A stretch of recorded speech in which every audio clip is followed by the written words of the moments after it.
28 orang pelopor timbul kesedaran daripada mereka untuk mengumpulkan £1 setiap orang untuk membuka kedai runcit yang menjual barang keperluan asli.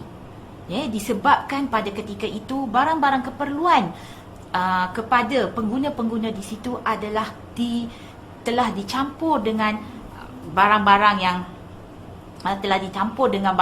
yang sebagai contohnya lah, mudah saya kata, kalau kata pekedai menjual tepung gandum dicampur dengan serbuk batu kapur, daun-daun teh dicampur dengan daun-daun kering untuk memberatkan timbangan. Jadi daripada sinilah 28 orang pelopor yang terdiri daripada penenun-penenun kain telah mengeluarkan setiap seorang £1 dan berjaya mengumpul sebanyak £28 untuk membuka kedai runcit pertama, namakan sebagai kedai pengguna yang berkonsepkan koperasi. Dan kedai ini telah dibuka dengan secara rasminya pada 21 Disember pada tahun 1844 yang hanya menjual 5 jenis barang keperluan, tuan-tuan dan puan-puan, iaitu apa yang saya boleh nyatakan di sini adalah mentega, gula, oat, lilin dan juga tepung. Dan untuk memastikan bahawa setiap pengguna yang membeli di kedai runcit ini membeli barang-barang yang asli dan tulen. Dan apabila pembukaan ataupun kedai runcit ini dibuka, Rochdale Pioneer ini terkenal disebabkan oleh mereka ini memperkenalkan Rochdale Principle, prinsip koperasi yang pertama yang diguna pakai sehingga kini, yang mana kita akan bincang selepas ini, Kemudian idea berkoperasi ini telah berkembang daripada England kepada seluruh Eropah, melalui mubalik-mubalik Kristian yang melihat bahawa idea berkoperasi ini amat baik untuk masyarakat, Dan kalau saya boleh nyatakan di sini, kalau kita tengok di Eropah, kalau di negara Perancis, koperasi yang terkenal di Perancis adalah koperasi pengguna, kerana mubalik-mubalik Kristian ini berulang alik daripada England ke Perancis, dan mereka menerapkan idea koperasi ini di dalam gerakan koperasi, dan koperasi yang terkenal di negara Perancis adalah koperasi pengguna. Manakala di Jerman, koperasi yang terkenal adalah koperasi kredit luar bandar, yang mana ini menerusi idea seorang ahli falsafah, iaitu Raffeson, memberi kredit kepada petani-petani untuk menjalankan kerja-kerja pertanian. Dan kemudiannya kalau kita lihat di Eropah, koperasi-koperasi yang terkenal, iaitu di Denmark berkenaan dengan koperasi pertanian. Koperasi pertanian di sini menjadi adalah yang terkenal, di mana petani-petani bergabung bersama-sama untuk menubuhkan koperasi, dan dapat menjual hasil koperasi kepada pengguna-pengguna dengan harga yang begitu kompetitif, berbanding dengan harga pasaran. Itu apa yang berlaku di Eropah. Kemudian idea berkoperasi ini pergi ataupun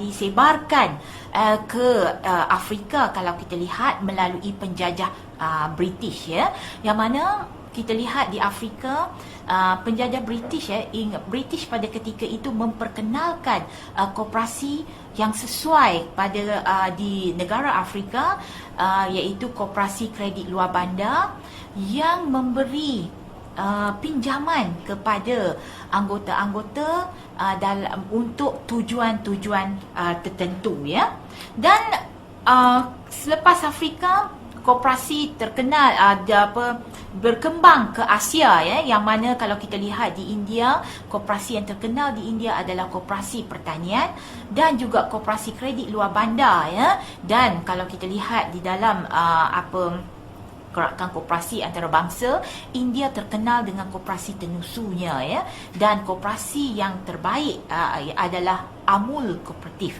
Kalau kita boleh lihat daripada websitenya dengan lebih lanjut lagi lah ya tuan-tuan dan puan-puan.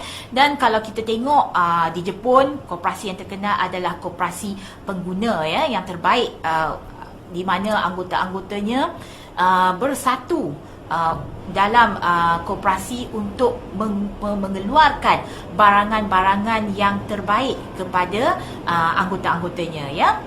Dan kalau untuk pengetahuan tuan-tuan dan puan-puan ya, payung kepada koperasi ya, gerakan koperasi antarabangsa adalah ICA ya, International Cooperative Alliance atau Perikatan Koperasi Antarabangsa, yang ditubuhkan pada tahun 1895 untuk melindungi gerakan koperasi di antarabangsa dengan menggunakan prinsip nilai-nilai dan falsafah koperasi. Itu berkenaan dengan gerakan koperasi antarabangsa. Tidak terkecuali kalau saya katakan di sini di Malaysia, koperasi juga diperkenalkan oleh British pada tahun 1922. Yang uniknya gerakan koperasi di Malaysia tuan-tuan dan puan-puan yang berlaku di Malaysia ni, tujuan gerakan koperasi ataupun koperasi diperkenalkan oleh British ni, dia ada tujuan dia tertentu. Yang pertama adalah untuk mengurangkan masalah keterhutangan dalam kalangan kaki tangan kerajaan, dan yang keduanya adalah menangani masalah keterhutangan penduduk desa daripada penindasan akibat keterhutangan. Yang saya boleh bagi contoh di sini adalah berkenaan dengan hutang dari sudut pertanian ya, menggunakan sistem padi kunca. Tuan-tuan tahu apa yang dimaksudkan dengan sistem padi kunca? Sistem padi kunca ni adalah sebenarnya petani menjual hasil pertanian iaitu padi sebelum proses penanaman dibuat, yang kadang-kadang yang akan mengakibatkan petani terpaksa menanggung hutang apabila ataupun kerugian apabila tanaman ia tidak menjadi. Disebabkan itulah koperasi diperkenalkan di Malaysia. Koperasi diperkenalkan di Malaysia.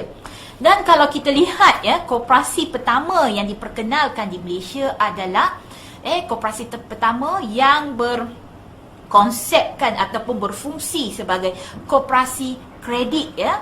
Koperasi pertama yang ditubuhkan adalah syarikat bekerja sama-sama pegawai pos dan telegraf yang didaftarkan pada 21 Julai 1922. Koperasi ini masih ada sehingga sekarang, tetapi di dalam entiti yang berbeza.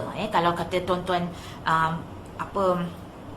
tengok, koperasi ini telah menjadi Koperasi Pos Nasional, Koponas, dan juga Kotamas, Koperasi Telekom Malaysia, yang masih berfungsi.